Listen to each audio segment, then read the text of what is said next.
Udaipur, Rajasthan. Raghuvanshi palace. Vikrant और मिरांश एक दूसरे को देख रहे थे। वही इवान सोफे पर बैठा था और उसने मिरांश का हाथ कसकर पकड़ हुआ था। वैशाली के चेहरे पर टेंशन साफ नजर आ रही थी और रिदम वो कंफ्यूज थी। विक्रांत मिरांश को घूरते हुए बोला, मेरे बेटे और मेरे बीच आने की जरूरत नहीं है तुम्हें। ये मेरा मैटर है Miransh, this is my family matter, so बीच में आना बंद करो। मिरांश बिना किसी भाव के बोला, फैमिली मैटर माय फुट, अगर इतना ही फैमिली बनाकर रखना था तो फिर चार दीवारी के अंदर अपनी हरकतें कर रहे होते। अगर इवान बाहर आया है और वो मुझसे बोल रहा है कि उसे आपसे बात नहीं करनी तो मतलब नहीं करनी। बोलकर मिरांश ने तुरंत इवान का हाथ पकड़ा और फिर उसे लेकर वो सीधे अपने एरिया की तरफ चला गया। विक्रांत कुछ बोलता कि तभी रिदम उससे बोली, रिलैक्स विक्रांत अंकल, इवान अभी डरा हुआ है ना, जब वो नॉर्मल हो जाएगा तो फिर मिरांश उसे छोड़ देगा। विक्रांत गुस्से में बोला, वो नहीं छोड़ेगा, ये लड़का ऐसा ही है, अपने मनमर्जी करने वाला। मेरे बेटे के ऊपर भी अपनी मर्जी चला रहा है। बोलकर विक्रांत गुस्से में वहां से चला गया। वैशाली ने एक नज़र रिदम को देखा और फिर वो विक्रांत के पीछे चली गई। वही रिदम तुरंत मिरांश के एरिया में गई और उसने देखा कि इवान सोफे पर बैठा था और मिरांश उसके सामने कॉफी टेबल पर बैठा हुआ उसके हाथ चेक कर रहा था। रिदम उसकी तरफ बढ़ते हुए बोली, क्या देख रहे हो तुम? मिरांश एक नज़र रिदम को देखकर बोला, प्रिंसेस, उसके हाथ पर चोट लगी है। ये समझने की कोशिश कर रहा हूँ कि जो इंसान हमेशा चार दीवारों के बीच रहता है, उसके हाथ में ऐसी चोट के निशान क्यों है? ये सुनते ही रिदम की नजरें इवान के हाथ पर बने निशान पर चली गई जो कि कट के निशान थे। रिदम धीरे से बोली, ऐसा लग रहा है कि किसी ने मारा है या फिर। मिरांश बीच में बोला, प्रिंसेस, डिटेक्टिव वाला दिमाग चलाने की जरूरत नहीं है, जो तुम नहीं हो, सेलिब्रिटी जर्नलिस्ट हो ना, सेलिब्रिटी की लाइफ में इंटरेस्टेड हो, उससे ज्यादा कुछ नहीं। रिदम मिरांश को घूरते हुए बोली, अगर तुमसे ढंग से बात करने की कोशिश भी करो ना, तो भी तुम ऐसे बिहेव करते कि कोई तुमसे ढंग से बात ही न कर पाए। बोलकर वो वहां से चली गई। उसके जाते ही मिरांश ने इवान को देखा और मन में बोला, कुछ तो गड़बड़ है। तभी इवान मिरांश को देखकर बोला, मीर भाई, मुझे नहीं जाना वहां पर, मैं आपके साथ रहूंगा। मिरांश धीरे से बोला, बिल्कुल मेरा भाई यहीं पर रहेगा और उसका मीर भाई है, उसे प्रोटेक्ट करने के लिए। इसे सुनते ही इवान के फेस पर एक बड़ी सी स्माइल आ गई। फिर मिरांश ने इवान को एक बेडरूम दिखाया जहां पर वो रहने वाला था। इवान को बेडरूम में छोड़कर मिरांश अपने बेडरूम में गया और उसने देखा कि रिदम ने अपना सूटकेस जो कि सिसोदिया पैलेस से आया था वो बेड पर फैलाया हुआ था। वो कुछ ढूंढ रही थी। मिरांश ने एकदम से जाकर रिदम को पीछे से हक किया और उसके कान में बोला, प्रिंसेस। रिदम हैरानी से बोली, ये क्या कर रहे हो तुम? छोड़ो मुझे। बोलते हुए उसे छूटने की कोशिश करने लगी। तभी मिरांश ने एकदम से रिदम के कंधे पर अपने होंठ रखे और उसकी इस हरकत पर रिदम बिल्कुल फ्रीज हो गई। रिदम धीरे से बोली, ये क्या कर रहे हो तुम? मिरांश धीरे से बोला, अपनी वाइफ के साथ रोमांस। वाइफ बोलना अच्छा नहीं लगता, वो तुम दुनिया के लिए रहो, पर मेरे लिए, मेरी प्रिंसेस के साथ रोमांस, ये सुनने में ज्यादा अच्छा है। बोलते हुए उसने झटके से रिदम को अपनी तरफ घुमाया। रिदम ने सिर उठाकर मिरांश की तरफ देखा और धीरे से बोली, मुझे कभी समझ में नहीं आया कि तुम मुझे प्रिंसेस क्यों बोलते हो। एक वक्त पर लगा था कि मेरे नाम की वजह से या मेरे रॉयल होने की वजह से तुम मुझे प्रिंसेस बोलते हो, लेकिन फिर समझ में आया कि तुम्हें रॉयल्टी से कोई फर्क नहीं पड़ता, और मुझे आज तक नहीं पता कि तुम्हारा मुझे ऐसा निकनेम देने का रीजन क्या है। बचपन से प्रिंसेस बुलाते हो तुम मुझे। मिरांश ने रिदम की कमर पर हाथ रखा और फिर बोला, क्योंकि तुम प्रिंसेस हो, यू नो वॉट, तुमने सही समझा मुझे। रॉयल्टी से घंटा फर्क नहीं पड़ता है प्रिंसेस। तुम प्रिंसेस अपनी हरकतों की वजह से हो और डेलिकेट प्रिंसेस। बोलते हुए मिरांश धीरे धीरे रिदम के चेहरे पर झुकने लगा। रिदम धीरे से बोली, ये क्या कर रहे हो तुम? लिसन। इससे आगे वो कुछ बोल पाती कि मिरांश ने एकदम से उसके होठों को कैप्चर कर लिया। रिदम ने कसकर अपनी आंखें बंद कर ली और उसने मिरांश के ब्लेजर को मुट्ठी में भर लिया। वही मिरांश का एक हाथ रिदम की कमर पर था और दूसरा हाथ उसके गर्दन पर था। वो धीरे धीरे पैशनेटली उसे किस कर रहा था, मानो उस किस में उसने अपने सारे इमोशन डाल दिए हो। रिदम चुपचाप खड़ी थी और उसके दिल की धड़कनें बहुत ज्यादा बढ़ी हुई थी। वो मिरांश का साथ नहीं दे रही थी, पर उसे रोक भी नहीं रही थी। थोड़ी देर बाद मिरांश ने रिदम के होठों को छोड़ा और फुसफुसाते हुए बोला, हमारी सेकंड किस प्रिंसेस। ये सुनते ही रिदम ने अपनी आंखें खोली और मिरांश को देखने लगी। मिरांश उसका गाल सहलाते हुए बोला, कैसा लगा प्रिंसेस? रिदम धीरे से बोली, फर्स्ट किस मेरी मर्जी से नहीं थी, और सेकंड तुमने ऐसे ही कर दी, कहीं पर भी मेरी मर्जी नहीं है। ये सुनते ही मिरांश ने कुछ पल उसकी आंखों में देखा और फिर अगले ही पल उसने रिदम को बेड पर धक्का दिया। रिदम सीधे सूटकेस के बगल में बेड पर पीठ के बाल गिर गई और वो हैरानी से मिरांश को देखने लगे। मिरांश तिरछा मुस्कुरा कर बोला, आई थिंक हमारी फर्स्ट नाइट रह गई है, और ये है सेकंड नाइट, क्योंकि फर्स्ट नाइट तो हो चुकी है ना प्रिंसेस। ये सुनते ही रिदम ने कसकर अपनी आंखें बंद कर ली।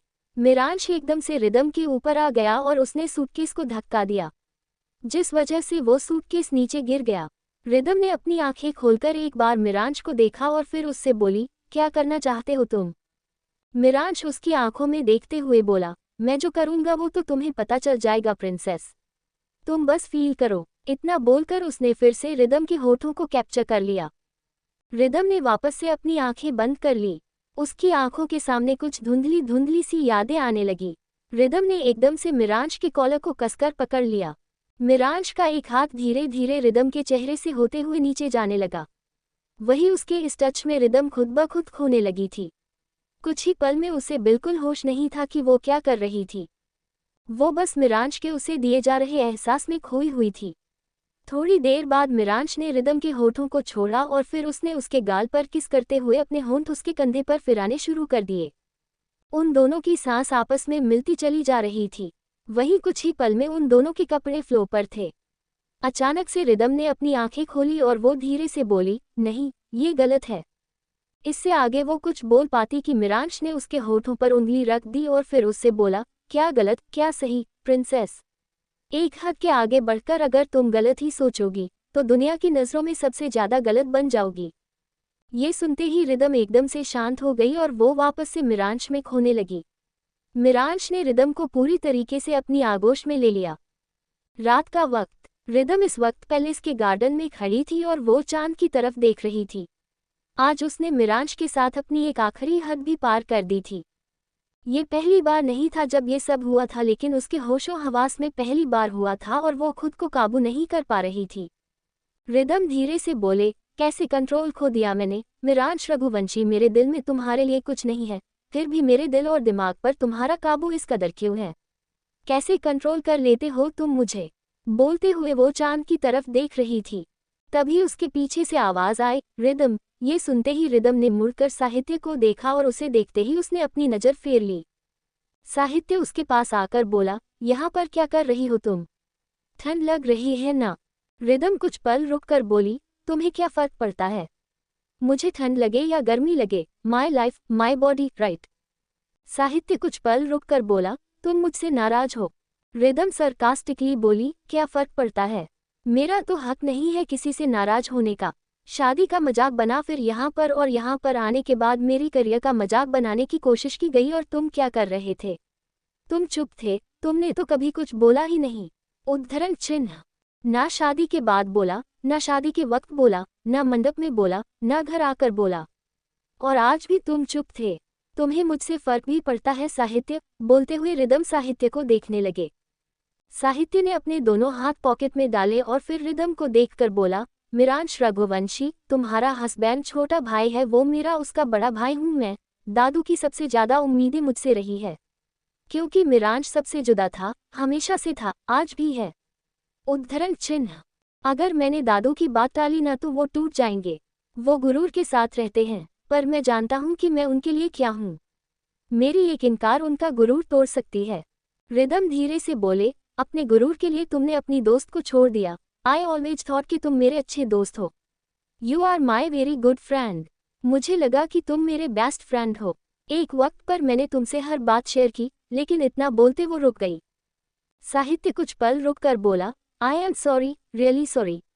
शादी में जो अदला बदली हुई, दैट वाज रियली शॉकिंग। मैं खुद नहीं समझ पाया था रिदम, और घर आने के बाद जो चीजें हुई उन्हें मैं भी भूल जाऊंगा। उद्धरण चिन्ह। अगर तुम्हारे साथ कुछ अनएक्सपेक्टेड हुआ तो हुआ, मेरे साथ भी है ना। मैंने भी तो सोचा था कि मेरी शादी मेरी दोस्त से होने वाली थी, बट अनामिका से हुई। Anamika is very different. मैं भी तो उलझा हुआ हूँ। Cantt you understand this? Rhythm धीरे से बोली, Anamika is better than your brother. साहित्य कुछ पल रुक कर बोला, तुम्हें लगता है? अगर ऐसी बात है तो स्टेटमेंट में भी दे सकता हूँ कि my brother is better than Anamika. ये सुनते ही रिदम साहित्य को घूरने लगी। साहित्य फिर से बोला, ऐसे देखने का कोई फायदा नहीं है।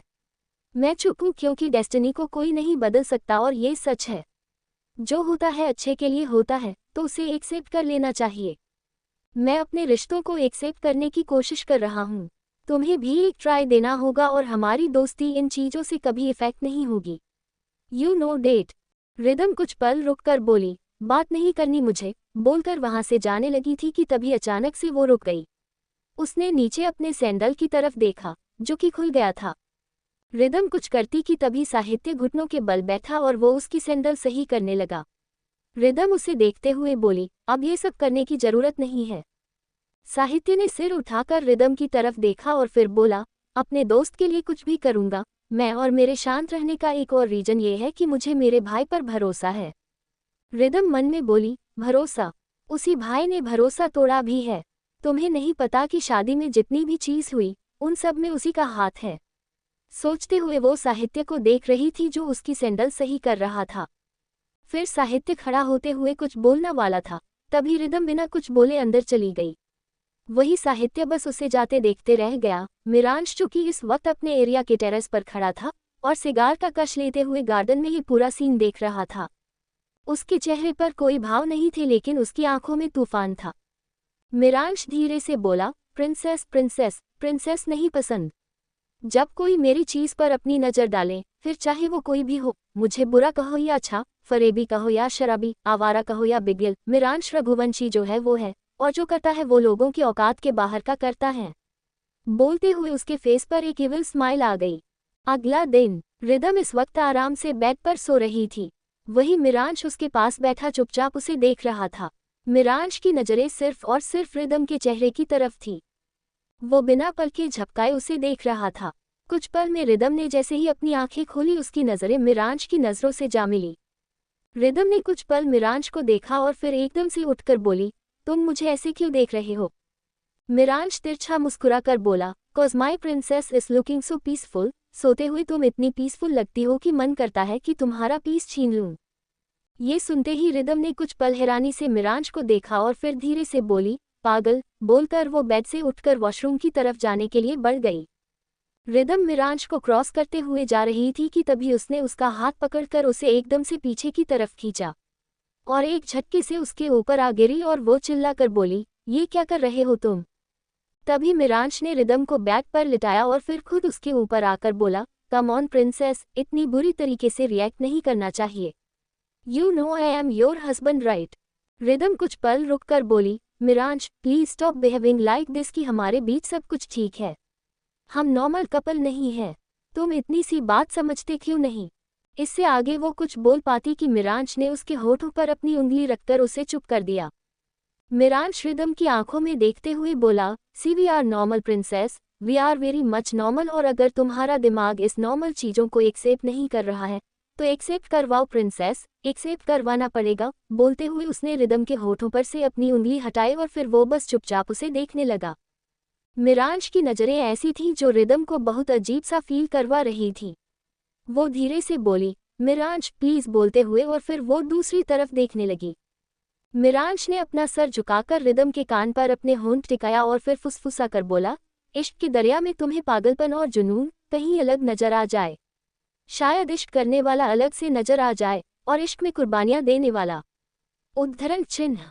पर तुम्हें पता है, तुम्हारा मिरांश सबसे अलग है। कोई कुर्बानी मांगे तो मैं उसे कुर्बान कर दो, कोई मेरे इश्क को मुझसे छीनने की कोशिश करे तो आग लगा दो, तुम्हारा मिरांश ऐसा है। इतना बोलकर मिरांश एकदम से रिदम के ऊपर से हट गया और फिर वो रिदम की तरफ हाथ बढ़ाकर बोला, उठो। रिदम ने बिना कुछ बोले उसके हाथ में अपना हाथ रखा और फिर वो खड़ी हो गई। रिदम अचानक से बोली, ऐसा कैसा प्यार होता है जहां तुम आग लगाने की बात करो? ऐसा प्यार होता है जहां तुम आबाद होने की नहीं लेकिन बर्बाद करने की बातें करो। मिरांश उसकी आंखों में देखते हुए बोला, मिरांश रघुवंशी का प्यार ऐसा ही होता है। बोलकर उसने आगे बढ़कर रिदम के गाल पर किस किया और फिर एक नज़र उसके चेहरे को देखकर बाहर चला गया। मिरांश के जाते ही रिदम खुद से बोली, कंट्रोल रिदम, अगर इस इंसान के बारे में ज्यादा सोचा ना तो खुद पागल हो जाऊंगी। मुझे कुछ चीजें पता करनी है कि इसे मेरे बारे में कैसे पता चला। उद्धरण चिन्ह। मैं इंडिया आने के बाद जब मैं इसे मिली थी तब सब कुछ डिफरेंट था। फिर कैसे? रिदम रिलैक्स, बाद में सोचना, बोलकर उसने एक गहरी सांस ली और फिर वो वॉशरूम चली गई। थोड़ी देर बाद रिदम जब वॉशरूम से बाहर आई तो उसे बाहर से कुछ आवाज आ रही थी। वो जल्दी से बाहर गई और उसने देखा कि इवान इस वक्त सोफे पर खड़ा था, वहीं मिरांश उसके सामने खाने की प्लेट लेकर खड़ा था। मिरांश इवान को देखते हुए बोला, इवान खाना खाना पड़ेगा, खाना इग्नोर नहीं करते। उद्धरण चिन्ह। इवान मुंह बनाते हुए बोला, मुझे नहीं खाना, बस। मिरांश उसे घूरते में बोला, नहीं खाना, ठीक है। उद्धरण चिन्ह। इतना बोलकर उसने प्लेट कॉफी टेबल पर रखा और फिर इवान को देखा जो कंफ्यूजन से उसे देख रहा था। मिरांश अपने कदम पीछे लेते हुए बोला, इवान रघुवंशी, तुम तब तक मुझसे बात नहीं करोगे, मेरे पास नहीं आओगे जब तक तुम खाना खत्म नहीं कर देते। अगर मैं तुम्हारे मुंह से मीर भाई सुना तो तुम वापस से वही जाओगे जहां से तुम आए हो। ये सुनते ही इवान ने लाचारी से रिदम को देखा और फिर वो सोफे से नीचे उतर गया। रिदम मिरांश की तरफ बढ़ते हुए बोली, प्यार से समझाकर। मिरांश बीच में बोला, प्रिंसेस, तुम प्यार से मानती हो। ये सुनते ही रिदम एकदम से चुप हो गई और मिरांश को घूरने लगी। इवान अचानक से बोला, मैं खाऊंगा मीर भाई, आप गुस्सा मत करना। बोलकर उसने प्लेट अपने पास की और फिर वो चुपचाप खाना खाने लगा। ये देखते ही मिरांश ने एक गहरी सांस ली और फिर वो अपनी स्टूडियो की तरफ चला गया। रिदम ने कुछ पल इवान को देखा और फिर वो मिरांश के पीछे चली गई। उसकी स्टूडियो में पहुंचते ही वो तेज आवाज में बोली, तुम इवान के सामने मेरी इंसल्ट कर रहे थे। मिरांश जो कि अपनी गिटार की स्ट्रिंग्स चेक कर रहा था, उसने एकदम से मुड़कर रिदम की तरफ देखा और उससे बोला, तुम्हें ऐसा लगता है प्रिंसेस, तो ऐसा ही सही। रिदम चिढ़ते हुए बोली, ऐसे नहीं होता है, ओके। तुमने उनके सामने बोला कि मैं प्यार से मानती हूँ, पर तुम प्यार से मनाते कब हो? ये सुनते ही मिरांश ने एकदम से रिदम का हाथ पकड़कर उसे अपने पास खींचा और उसकी आंखों में देखकर बोला, मैं तुम्हें प्यार से समझाता भी हूँ प्रिंसेस, और प्यार से देखता भी हूँ, पर तुम्हारी आंखों में कुछ और ही है, तुम्हें कुछ नजर नहीं आता। बोलकर मिरांश ने एक बार रिदम की नोच पर किस किया और फिर उसे छोड़कर वो वापस अपने गिटार पर लग गया। रिदम धीरे से बोली, मुझे तुमसे बात ही नहीं करनी चाहिए। मिरांश उसकी तरफ मुड़कर बोला, बात किए बिना जाओगी कहाँ प्रिंसेस? जब एक घर में मेरे साथ कैद रहोगी तब बात करने के लिए तुम्हें सिर्फ मिरांश रघुवंशी दिखेगा। उसकी बात सुन रिदम ने कुछ पल उसे देखा और फिर वो बाहर चली गई। रिदम के जाते ही मिरांश खुद से बोला, मुंबई तो जाना है, और बिलीव मी, आज तुम खुद बोलोगी कि तुम्हें मुंबई जाना है। बोलते हुए उसके फेस पर एक तिरछी मुस्कान आ गई। वही रिदम जैसे ही मैं हॉल में गई हो एकदम से अनामिका से टकरा गई। अनामिका रिदम को देखकर बोली, आंखें नहीं है तुम्हारे पास? रिदम उससे बोली, तुम्हारे पास है तो तुम देख लेती, समझ लेती कि मैं अंधी हूँ। मैं नहीं देख रही तो खुद साइड हो जाऊं, तुम हुई क्या? अनामिका उसे घूरते हुए बोली, लिसन रिदम, मैं ऑलरेडी तुम्हें पसंद नहीं करती, मुझे और वजह मत दो कि तुम मेरी हेट लिस्ट में आ जाओ, नहीं तो। रिदम बीच में बोली, नहीं तो क्या, मारोगी मुझे कहीं से फंसाओगी, या फिर कहीं की हिटलर हो, कहीं की महारानी हो, जो मैं तुमसे डर जाऊं कि ओ माय गॉड, अगर मैं उनकी हेट लिस्ट में आ गई तो फिर मेरे लिए खतरा बन जाएगा। अनामिका रिदम को घूरते हुए बोली, यू नो वॉट, मिरांश और तुम एक दूसरे को सूट करते हो, दोनों के दोनों बिगड़े हुए और आवारा। बोलकर वहां से चली गई। रिदम धीरे से बोली, सबको मैं और ये मिरांश रघुवंशी एक साथ अच्छे लगती है, क्यों? मिरांश और तुम साथ में अच्छे लगते हो और मैं बिगड़ी कब से हो गई? बोलते हुए उसके फेस पर फ्रस्ट्रेशन साफ नजर आ रही थी। रिदम कुछ पल वैसे ही खड़ी रही और फिर वो किचन की तरफ बढ़ गई। किचन में जाकर उसने चारों तरफ अपनी नजरें घुमाई। सभी मेड वहां पर काम कर रही थी। एक मेड रिदम के पास आकर बोली, आपको कुछ चाहिए मैम? रिदम कुछ पल रुककर बोली, हाँ चाहिए, पर मैं ले लूंगी, थैंक्स। बोलकर उसने जल्दी से फ्रिज से ब्रेड और बटर निकाला और फिर एक प्लेट लेकर तुरंत बाहर डाइनिंग टेबल की तरफ चली गई। रिदम सीधे डाइनिंग टेबल के ऊपर बैठ गई और उसने अपने दोनों पैर फोल्ड किए और वो डायरेक्टली ब्रेड पर बटर लगाने लगी। ये उसकी एक आदत थी। जब भी वो फ्रस्ट्रेटेड या बहुत ज़्यादा कंफ्यूज होती थी, परेशान होती थी, वो डायरेक्टली ब्रेड बटर खाती थी, और वो भी ऐसे ही कहीं भी बैठकर। ब्रेड बटर खाते हुए रिदम खुद से बोली, परेशान हो गई हूँ मैं, 2 दिन में मेरी हालत ऐसी हो गई है, क्या लाइफ थी और क्या हो गई। शादी के लिए कभी हाँ नहीं करनी चाहिए थी। बोलते हुए वो ब्रेड बटर खाए जा रही थी। इस वक्त रिदम का सारा ध्यान अपने ब्रेड और बटर पर था कि तभी कोई उसके बगल में आकर रुका और फिर उसे गौर से देखने लगा। रिदम खुद से बोली, मुझे समझ में नहीं आता, ये मिरांश पागल है या मुझे पागल करने की साजिश रच रहा है। अगर मुझे पागल करना चाहता है ना तो मैं पक्का पागल हो जाऊंगी, और अगर खुद पागल है तो मुझे रियलाइज करवा देगा कि ये पागल है, मैं भाग जाऊंगी। तभी उसके कानों में एक आवाज पड़ी, और मैं तुम्हें भागने दूंगा। Wow great thinking princess. ये सुनते ही रिदम ने झट से अपने बगल में खड़े मिरांश को देखा। उसके मुंह में अभी भी ब्रेड थी और उसके हाथ में भी ब्रेड थी।